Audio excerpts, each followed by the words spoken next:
적중하신 토토방방 가족방분들 모두 축하드립니다. 저희 가족방에서 모든 경기 언어범 및 핸디캡 최종 조합 공유해 드리고 있습니다. 적중률 높은 가족방 입장은 고정 댓글에 있는 링크로 문의해 주시기 바랍니다.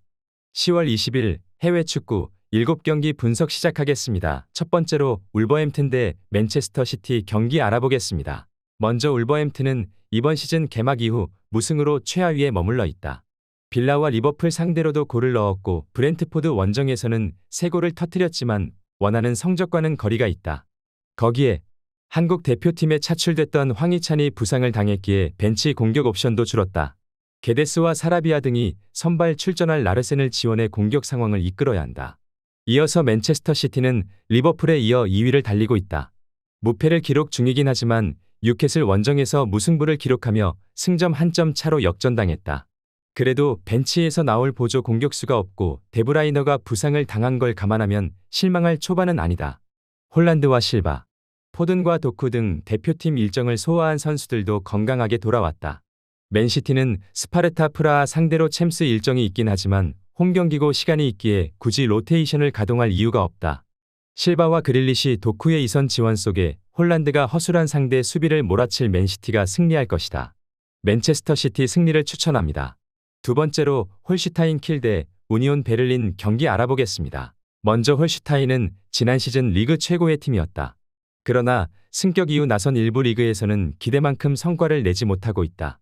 휴식기 이전 마지막 경기에서 레버쿠젠 상대로 승점 1점을 챙기긴 했지만 리그 첫 승이 없다. 마치노를 필두로 공격진은 3경기 연속 멀티골을 터뜨렸지만 실점이 너무 많다. 잔류를 위해서는 에라스와 게시윌 등 수비진이 안정을 찾아야 한다. 이어서 우니온은 홈 3연승을 기록하며 초반 순위 경쟁을 하고 있다. 비록 원정 승리가 없긴 하지만 안정적인 수비는 팀의 확실한 장점이다. 도에키를 필두로 디오고 레이트 등 견고한 센터백들이 잘해주고 있고 캐디라는 볼란치로 나서 수비를 보호 중이다. 이 경기를 통해 원정 첫 승을 노린다. 리그 무승이자 승격팀 상대로 우니온이 어느 정도 전력의 우위를 가질 수는 있다. 그러나 시에바추와 홀러바흐 등 팀이 기대한 공격진은 다소 기복이 있다. 홈의 이점을 살릴 수 있고 마치노가 상대 수비에 부담을 줄 홀슈타인이 승점 1점을 가져갈 것이다. 무승부를 추천합니다. 핸디 언어버 및 최종 조합 받아보실 수 있는 가족방 입장 방법 알려드리겠습니다. 먼저 영상 하단의 댓글을 클릭해 주세요. 두 번째로 댓글 속 가족방 링크를 클릭해 주세요. 마지막으로 채팅 참여하기 누르신 후 메시지 주시고 답장 기다려 주시면 가족방 입장 도움드리도록 하겠습니다. 그럼 분석 이어가 보도록 하겠습니다. 세 번째로 마요르카 대 라요 바이카노 경기 알아보겠습니다. 먼저 마요르카는 무리키의 시즌 초반 공백에도 상위권 순위를 유지했다. 4일 라인과 아부돈 등 스트라이커 자원에 골은 적었지만 로드리게스와 페르난데스가 예상 밖의 마무리 능력을 보여줬다. 또 늘 그들을 라리가 잔류로 이끌었던 수비력이 올 시즌에도 안정적이다. 라일로와 모이카, 마페오 등 팀의 최종 수비가 어느 팀 상대로도 확실한 경기력을 보여주고 있다. 이어서 라요는 휴식기를 무패로 들어가며 8위로 올라섰다. 지로나와 아틀레티코 등 챔스 진출팀 상대로도 패하지 않았고 하위권 팀 상대로는 확실하게 승점을 챙겼다. 콜롬비아 대표팀의 주장인 하메스 로드리게스가 이선에서 엠바바와 함께 팀의 공격을 이끌었고 팔라전도 역할을 했다. 마요르카는 에스파뇰에 패하며 연승이 끝나긴 했지만 홈 경기력은 믿을만하다.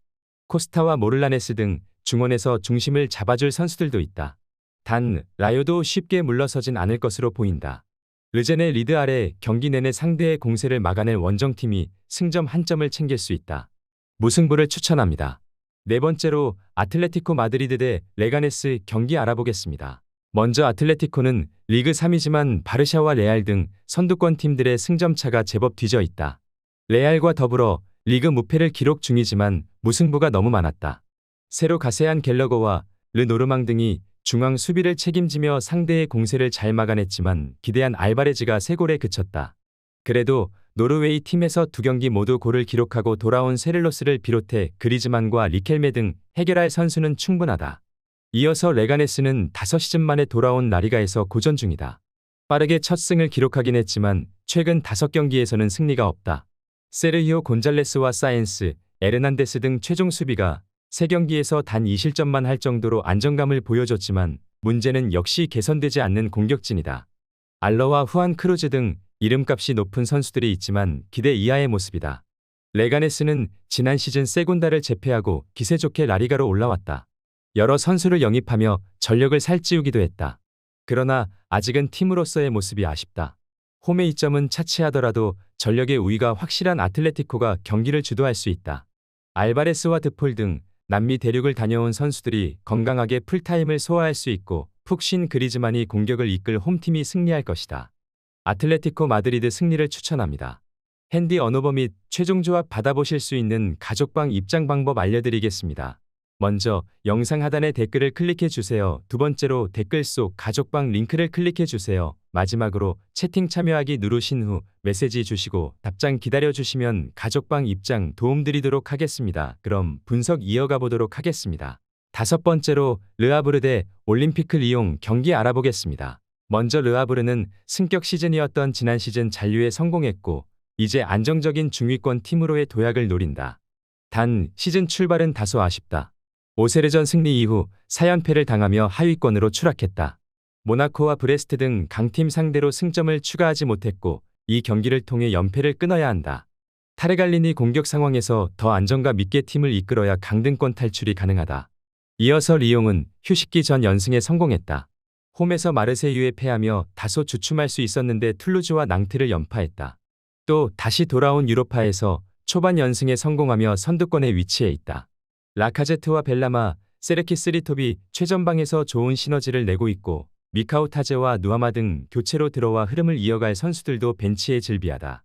리옹은 다음 일정이 베식타스와의 유로파 경기지만 홈 일정이기에 이번 르하브르전에 굳이 힘을 뺄 이유가 없다.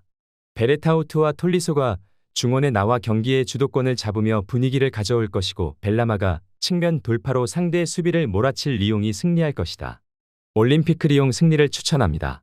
여섯 번째로 헤라클레스 대 아약스 경기 알아보겠습니다. 먼저 헤라클레스는 고어헤드에 패하며 연승이 끝났다. 그래도 최근 4경기에서 승점 7점을 따내며 중위권 도약을 노리고 있다. 엥겔스와 루카 등 공격진이 최근 기회를 잘 마무리했고 트잔트의 측면 돌파도 잘 됐다.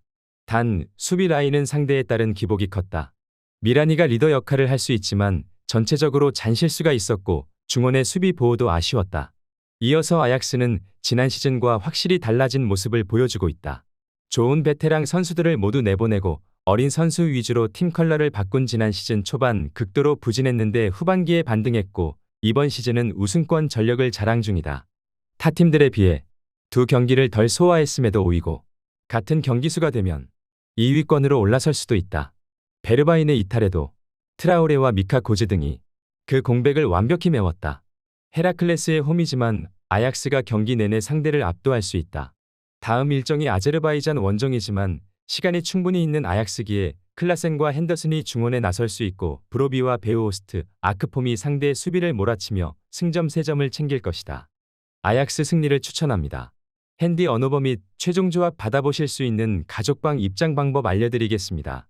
먼저 영상 하단의 댓글을 클릭해 주세요. 두 번째로 댓글 속 가족방 링크를 클릭해 주세요. 마지막으로 채팅 참여하기 누르신 후 메시지 주시고 답장 기다려 주시면 가족방 입장 도움드리도록 하겠습니다. 그럼 분석 이어가 보도록 하겠습니다. 일곱 번째로 베네치아 대 아탈란타 경기 알아보겠습니다. 먼저 베네치아는 승격팀으로 초반 고전 중이다. 제노와 상대로 1승이 있긴 하지만 나머지 6경기에서 승점 1점에 그치며 최하위로 처졌다. 파르마와 코모 등 같이 승격한 팀들이 전력 보강을 착실하게 하며 나름 선전 중인 것과 달리 이적생 효과가 떨어진다. 핀란드 팀의 주전 스트라이커인 포우얀 팔로의 문전한 마무리는 좋지만 중원에서 확실하게 공격 전개를 해줄 선수가 보이지 않는다. 이어서 아탈란타는 슬슬 시동을 걸고 있다. 지난 시즌 유로파 결승에서 분데스리가 우승팀인 레버쿠젠을 완파하며 챔스 티켓을 따냈기에 시즌에 대한 기대가 컸는데 초반은 좋지 않았다. 그러나 루크먼과 레테기 듀오가 시너지를 내며 특유의 화력이 살아났고 파살리치가 공격 전개를 잘 이끌고 있다. 고센스와 아테보어가 이제 모두 사라진 측면에서는 자파코스트가 돌파로 팀의 힘이 되고 있다. 베네치아는 연패 탈출을 위해 홈에서 수비적으로 나서지 않을 것이다. 부시오와 카빌리아 등이 적극적으로 라인을 올리며 상대를 넘으려 할 것이다. 그러나 파살리치와 에데르송의 아탈란타 중원 상대로 원하는 경기를 하긴 어렵다. 레테기가 기회를 골로 연결할 아탈란타가 승점 3점을 따낼 것이다. 아탈란타 승리를 추천합니다.